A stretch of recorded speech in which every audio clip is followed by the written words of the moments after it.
It's time for Herd Mentality, the weekly episode where you control the discussion today on Locked On Bills. You are Locked On Bills, your daily Buffalo Bills podcast.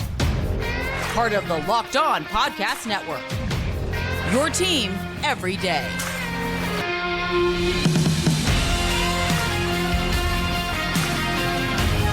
What's up, Bills Mafia? It's Joe Marino, author of Go Bills and Buffalo's Run, also the co-host of the Locked On NFL Scouting Podcast, and I'm your host of Locked On Bills.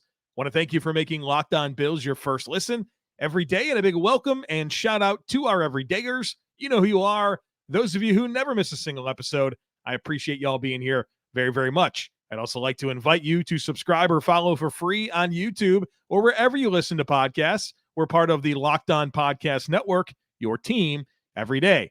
This episode is brought to you by FanDuel. Score early this NFL season with FanDuel, America's #1 sportsbook, because right now new customers can get $150 in bonus bets with any winning $5 money line bet. That's $150 if your team wins. So visit FanDuel.com/lockedon to get started. Well, folks, it is time for Herd Mentality. Lots of great questions to get into. We're going to talk James Cook and Taylor Rapp and Poona Ford, Joe Brady, all kinds of good stuff here today on the podcast. So let's dive into it. The first one here comes from Brandon. Very simple question here from Brandon. Is James Cook a Pro Bowl candidate? I think he is, folks. I think he is. He's certainly building a resume. Third in the NFL among running backs in yards from scrimmage with 1,180. He's behind Christian McCaffrey at 1,614, Travis Etienne, 1,189, and then it's James Cook. I think where it might get a little bit dicey for James Cook in this conversation is touchdowns. He's only got 4 touchdowns this season, but the yardage is absolutely there. And when you survey the landscape in the AFC, I think you have a case for James Cook. 4 running backs are named to the Pro Bowl. And I think you have Raheem Mostert with 18 touchdowns, right? He's not far behind James Cook in yards, but 18 touchdowns, you're going to make the Pro Bowl. I think Travis Etienne's going to make the Pro Bowl. He's got more yards, and he's got 10 touchdowns. Now, he's only got 9 more yards, but 10 touchdowns compared to 4. So more touchdowns by significant margin and more yards. Then your other contender, I think, is Derrick Henry. Derrick Henry is close in yards, but also has 10 touchdowns. He's also got the name, Derrick Henry. So 10 touchdowns, similar yards, and he's Derrick Henry. I think those 3 guys right now are Pro Bowlers. Raheem Mostert, Travis Etienne, and Derrick Henry. I think James Cook has a good claim to that last spot. Now, the other contenders, Joe Mixon, Gus Edwards, and Isaiah Pacheco. Joe Mixon, 8 touchdowns, so double the touchdowns, pretty close in yards, not far behind there. Gus Edwards is way behind in yards, but he does have 10 touchdowns. I think that's going to matter to some entities, right? It's fans, players, and coaches that vote on this stuff. And then Isaiah Pacheco. Isaiah Pacheco with the Chiefs, 7 touchdowns, 988 yards. So there's still some time here. I'm interested to see how it all plays out. I think it should be Raheem Mostert, Travis Etienne, Derrick Henry, and James Cook. And I think he's just got to fend off Mixon, Edwards, and Pacheco. But the question being, is James Cook a Pro Bowl candidate? Yeah, he is. And it's time to get excited about what this guy can mean for this offense and, you know, the dual threat ability. He's showing that inside run ability. He's been really productive. Like more productive than most running backs in the NFL. Just needs a few more touchdowns. I think that's the piece that's missing from the resume. Next one here comes from Justin. Justin says, are we all in agreement that Taylor Rapp is a bust of a free agent acquisition? This dude is seriously a tackling liability when he's out there, specifically relating to injuries. The guy's a huge hitter. Everyone can agree on that. However, I feel like it's every week he makes a tackle that injures one of our players.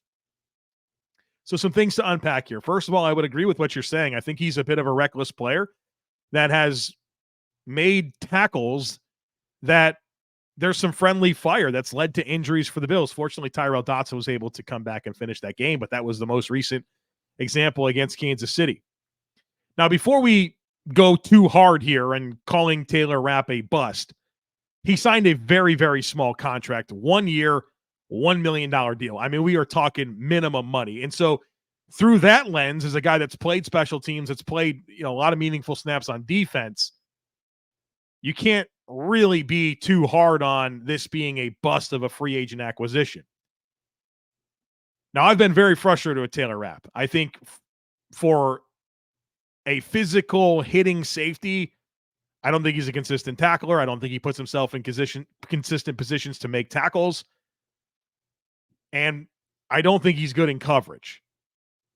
Now, where I would extend some grace to Taylor Rapp is that when he's played, he's had to fill in more for Micah Hyde than he has Jordan Poyer, and his skill set is much better to do the things that Jordan Poyer does as compared to the things that Micah Hyde does. Now, not that Hyde's playing at a high level. We talked a lot about that yesterday. The man coverage ability is gone. The tackling hasn't been there. But for the most part, I know the Eagles game's not a great example, but he's done a good job of kind of keeping things in front of him. But he's limited at this point in his career. Taylor Rapp doing that stuff is not going to be a great 1-for-1. And so I think if Rapp had more chances to do the Poyer stuff, he might look a little bit better. But I think overall he's a disappointment. And we had kind of talked about Taylor Rapp having this unique opportunity to have a season of time behind Hyde and Poyer, and then you think about him as one of their successors for next year. I'm not finding myself super interested in that. I think Taylor Rapp is a guy that is more of a special teams player that is a fourth safety as opposed to a third safety that gets, a fair amount of playing time for the Bills. So not a great signing. He's had a role. He's helped the team, but I think his limitations have really been exposed, and he's not a player that I have a ton of interest in continuing with beyond this season. Justin says, what is the deal with Gabe? I know his skill set is limited, but man, something seems different this year. It's not the OC. We've had two different play callers this year. Has a player ever done so little in a contract year? Well, I'm certainly disappointed in Gabe Davis, but at the same time, the limitations of his skill set are very, very real. So let's get into it. First of all, the production hasn't really been there. 0 catches in 3 of the last 5 games. You heard that correctly. 0 catches in 3 of the last 5 games. Has 2 or fewer catches in 7 of 13 games this year. Has had more than 3 catches in just 3 of 13 games this year. The production has not been good, and that's been Gabe's fans out there have pointed to stats and said, look, number 2 wide receiver production, it's pretty good. Please. It's always been about the skill set and how limited the skill set is in a feature role of an offense. I think what's different this year is that the Bills have legitimate other options that are better to throw the football to. Of course, Stefon Diggs, but how about Dalton Kincaid, Khalil Shakir, James Cook? If I'm Josh Allen, I'm throwing the ball to those guys over Gabe Davis. Those are much better players, much more dynamic with the ball in their hands, much better at creating space. So I think you have a limited player that you just have better options this year that are in feature roles of your offense, and that's what it comes down to. And I'll be honest with you, while the production is disappointing, I'm certainly not watching the Bills play offensive football right now and wishing that Gabe Davis had more opportunity. Like, I'm totally fine with Gabe Davis not getting a ton of opportunities to catch the football. And to me, it just makes the decision so much easier to let him walk in free agency. Like, bullet dodge there potentially that you didn't get something done before the season. Because I think you'd have a lot of regret if you did that. A lot of regret. And simply put, Diggs, Kincaid, Shakir, Cook, just better options to throw the football to. So as a 5th option in a passing game,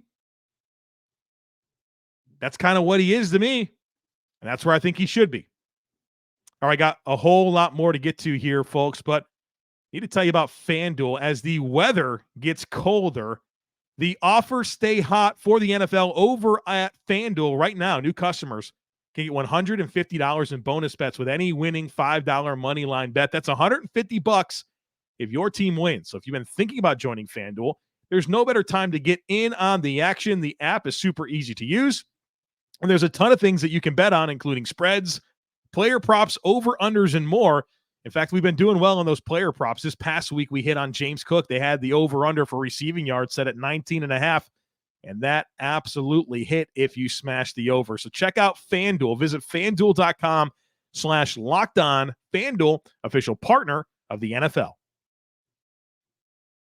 The next one here comes from Donald, who says, wondering if you could give Joe Brady a letter grade now that we've seen 3 games from him. Love the Jets and the Eagles. The 4 strong ideas were great here, but annoyed we got away from the run late in the game, and I feel like we left KC with way too much time to score. So there's been some things that I've really liked about Joe Brady and some things that are a bit concerning for me.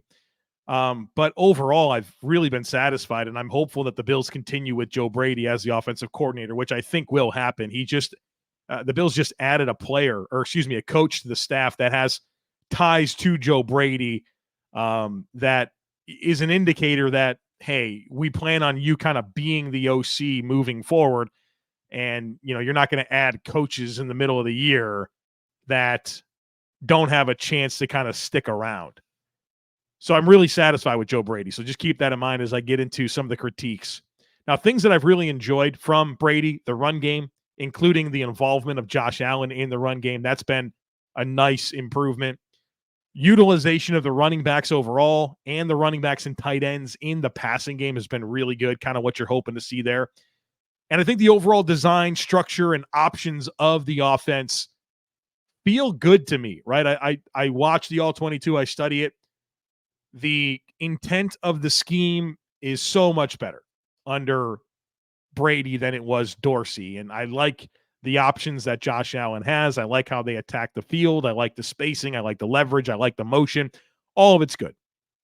Now, where I think there's some meat on the bone is, first of all, the second halves of games. I think that you've seen the offense start pretty good, and then it doesn't really sustain into the second half with the consistency that I think it needs to. I think that what that comes down to is Joe Brady game planning, putting together those initial scripts, and getting into a bit of a groove early on. But as the game elongates and there's adjustments, I think finding his rhythm and his groove as a play caller is something that he's still settling in and trying to do with the Bills. And that's tough to do in these circumstances where you're appointed like the middle of the season, whereas he could have had an entire offseason and camp and preseason to install and kind of get himself figured out in terms of how he wants it to look and feel.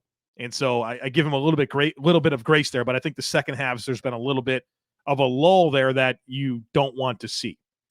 I think consistency with the wide receivers has been an area that I think needs to be better. Whether it's Gabe Davis, of course, Stefon Diggs, kind of the production lacking there, passing game miscommunications. I think that's really shown up over the last several games. I've highlighted those in our all 22 reviews. And then just give me more play action. The play action rate's too low. I think we're sub 20% over the last few games. And like I said yesterday on the podcast, do the thing that Josh Allen is great at more. Like just 30%, dude. Give me 30% play action. So that's where I think it's been good. That's where I think it's been bad. I'm satisfied with the direction. I like where it can go. The intent, the scheme, the options are all so much better. But obviously plenty of room to continue improving. So what's my grade? B+. I think he gets a B+ at this point. Eli says, why does the Bills offense seem to find options in the scheme, meaning nothing looks forced to Diggs or Kincaid? Now James Cook is cooking Shakir, but when Dorsey was the offensive coordinator, everything looked forced. What's so different? I think the biggest difference here that makes the offense look a little bit more free-flowing and not so much forced is just kind of the structure of the scheme. And not that the scheme is drastically different. It's not.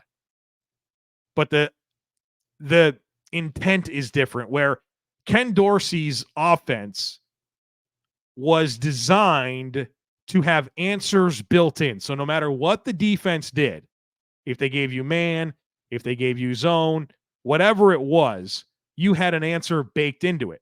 The challenge with that is it requires a lot of thinking, a lot of processing, and people being on the same page, right? You have to see things the same way, or else you're not necessarily going to be consistent. And so I think because of the level of processing and detail necessary for that scheme to really take off, Josh Allen just kind of forced things. He would predetermine and say, this is what I want to do with the ball.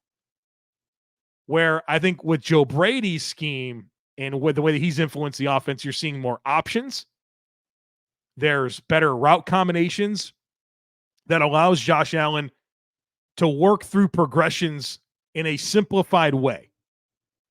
Now, on one hand, what I said about Ken Dorsey's scheme and what made it challenging is a little bit of a shot on the players, right? Like you got to process better. You have to see it. You got to be more cohesive. You need to execute better. And that's why whenever I had the Joe Brady conversations with you, or excuse me, the Ken Dorsey conversations with you throughout the course of the season, I said, look, this isn't like a bad offense. There's plenty of options. Like, it's not like I don't think there's anything good that Josh Allen can do with the football on any given play. It's just that they're not on the same page with how they're seeing things and how they're working progressions. And so I think just the structural differences that just simply allows it to be a little bit more free flowing and lets Josh Allen turn it into a bit more of a space game and pick matchups and somewhat simplified in ways. I think that's really what the difference is, and that's why it doesn't feel as forced as it did in the past. Al says, with recent comments from Poona Ford, why hasn't he gotten more games instead of Tim Settle or Jordan Phillips, since both of them have graded low all season? So, yeah, let's have the Poona Ford conversation. I like Poona Ford. I wish that Poona Ford was playing over Jordan Phillips in particular. I don't know why the Bills continue to play Jordan Phillips and Tim Settle over Poona Ford. It's not the decision I would make. I find myself mostly disappointed in Jordan Phillips. I think Settle's been a little bit more flashy of late, but Phillips has been perpetually disappointing. And not only is he mostly an ineffective player, he kind of has some like boneheaded problems too with penalties. I don't see the appeal. I really don't. I know that he's been around and all that type of stuff, but like, is he effective? No, I think he's terrible against the run, and the impact's not there as a pass rusher. And he makes mistakes in terms of getting penalties. I would play Poona Ford over him, which begs the question, why doesn't the team see it that way? And look, I think it's important for us to understand this. Like, the team disagrees with what I'm saying. They tell us every single week that Poona Ford is DT5 and he's going to be inactive behind Jordan Phillips and Tim Settle. I think the reason for it is they want the athleticism. There is a athletic advantage when it comes to Jordan Phillips and Tim Settle. And when you're in a penetration style defense, maybe that's what you lean into, right? Poona Ford, more of a fire hydrant, own the line of scrimmage, play physical, but he's not going to penetrate or get up the field, and he doesn't have the lateral movement skills that you're really looking for. I think that's what it comes down to. I just think Poona Ford's the better player. I think that's what it comes down to, and that's why I would want him on the field. But the team obviously disagrees with me, and expecting this to be different, I think you're going to be disappointed, because they've told you every single week that they prefer Phillips and Settle to Poona Ford, and I don't think that's going to change at any point. So I guess get used to it. I disagree with it. I think that's what the reasons are. I would play the best player, and I think that's Ford. So that's how I see it. I know that's been a frustrating thing for a lot of people. All right, we got more to get to here. Stick with me. We're going to talk about the defense in the second half, Patrick Mahomes and Andy Reid being all kinds of mad about things, and we'll talk about jerseys as well here in just a moment. But folks, you got to check out PrizePicks. PrizePicks is the most exciting, the most fun way to play daily fantasy sports. The format is incredible. It's just you against the numbers, It's not you against thousands of other players, including sharks, including pros. All you do is you select 2 or more players, you pick more or less in their projected stats, and you place your entry. That's it. It doesn't take long. Picks can be made in under a minute. And then when you win, the withdrawals are super, super quick. And I also love this about PrizePicks. You can cross-pollinate between sports. So if there's some projections that you like for a football game, you can work that together with basketball or hockey or whatever you like to really put together entries that make the most sense for you. So go to prizepicks.com/LockedOnNFL and use code LockedOnNFL for a first deposit match up to $100. Again, that's prizepicks.com/LockedOnNFL and use code LockedOnNFL for a first deposit match up to $100. PrizePicks, daily fantasy sports made easy. All right, folks, the next one today comes from Harry, who says, I've seen the defensive EPA numbers comparing first half to second half. There's a massive fall off from the first to the second. I know you've pointed to coaching. I'd argue this is the difference between starters and replacement level players. Over the course of 70 plays, the player inefficiency is going to be exposed. I think it can be both. I think it can definitely be both of those things. And certainly we're coming off of a game situationally that I thought the Bills did the right things defensively in terms of how they, how the scheme operated, what the play calling was late in the game. I thought Sean McDermott did a good job this week. Hopefully that's a sign of things to come. But I think it can be both. But also, let me say this. The injury discussion is so old news to me. I get it. We don't have Trey White. We don't have Matt Milano. We don't have Daquan Jones. Those are great players. You'd love to have them. It's like going into week 15. I'm telling you, every team is hurt. Every single one of them is hurt. So I think the Bills were somewhat fortunate that those injuries happened early so that at this point in the season, you can kind of figure it out.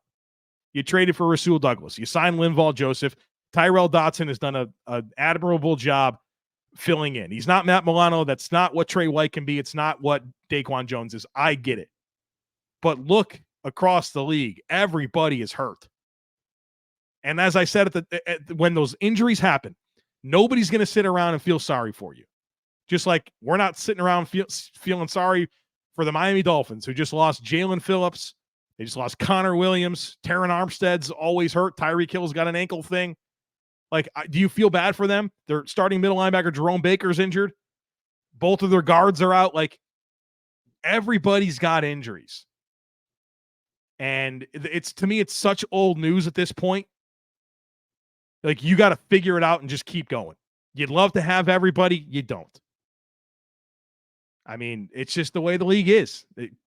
It's unfortunate. I wish you could turn the injuries off. You can't. But I'm completely over extending grace for not having these players available. They haven't been available in a long time. You've made moves to position yourself, and all the other teams have injuries too. Next one here comes from Papa, who says, why are Mahomes and Reed referencing that the refs should have warned them that Tony was offside? I understand from their comments and other comments I have heard over the years that refs do sometimes provide a heads up. Is it something the refs are expected to do? Do they do the same for defenders? What about other pre-snap issues such as illegal formations or too many men? I really do not understand how this can be placed on the officials and would love some insight. Yeah, I think there are some norms out there that there could be some penalties where, hey, your guys are nudging up a little bit too close, or, the way that a motion is happening, getting up the field, or perhaps, you think about other instances like illegal men downfield. You could say, hey, you got to be careful. There's a time and place for that. But there's no requirement. And so, maybe they would like that courtesy to be extended to them. And I think the result of the play certainly impact things. If it was an incomplete pass, I don't think anybody would care. But it took away, potential all-time play from them, right? Something that was going to be on the highlight reel of Travis Kelce when he's being inducted into the Hall of Fame. So that's what it comes down to, right? It's a correct call, and they're not required to give them a courtesy. It was an egregious error, and that's what the referee said after the game. But I think overall, the reaction has been insane to me. Whether it's been Patrick Mahomes, it's been Andy Reid, it's been Chiefs fans, they're acting like total brats. It didn't go your way, guys. I'm sorry. You've won 2 of the last 3 Super Bowls. You got the best quarterback in the world. It's going to be all right. but it's kind of insane to me. Obviously, they've had a frustrating season compared to their standards, particularly on offense. They feel like they kind of made this big impact play that, would have potentially changed the game. I know that lost in this entire conversation is that Josh Allen would have gotten the ball back with 1:20 and 2 timeouts. Let's not pretend like the game was over. But yeah, the reaction here has been ridiculous. And in their defense, it's been out of character. They're not typically like that. But let's not act like you didn't just win the Super Bowl on a ticky-tack call. I mean, it's been wild to see. I mean, the Bills, 12 men on the field. Denver gets the ball. It's all crap. And you know who we're mad at? We're mad at Sean McDermott. Be mad at Kadarius Toney. Be mad at Matthew Smiley. Extend your frustrations to the correct places. Don't be mad that the NFL didn't let you get away with a penalty. They're not disputing that it's a penalty. They're mad that the NFL didn't let them get away with it. Acting like total brats, in my opinion. Next one here comes from Dan, who says, what jersey should I get for Christmas? I like to cheer for a good player who may not already have thousands of people wearing jerseys for them. So not Josh Allen or Stefon Diggs, but a young player who could be a franchise staple for years to come. I'm considering players like Kincaid, Shakir, Dawkins, Torrance, Rousseau, and Bernard. All right, so let me first say this. I haven't bought a Bills jersey in a long time. I do not even own a Josh Allen jersey. And it's because I went through this stretch of just disaster jersey purchases. I think I had Marshawn Lynch, Paul Posluszny, CJ Spiller, and Marcel Darius. I went on the streak of those 4 players, and I'm I'm done with this. I'm done with jerseys.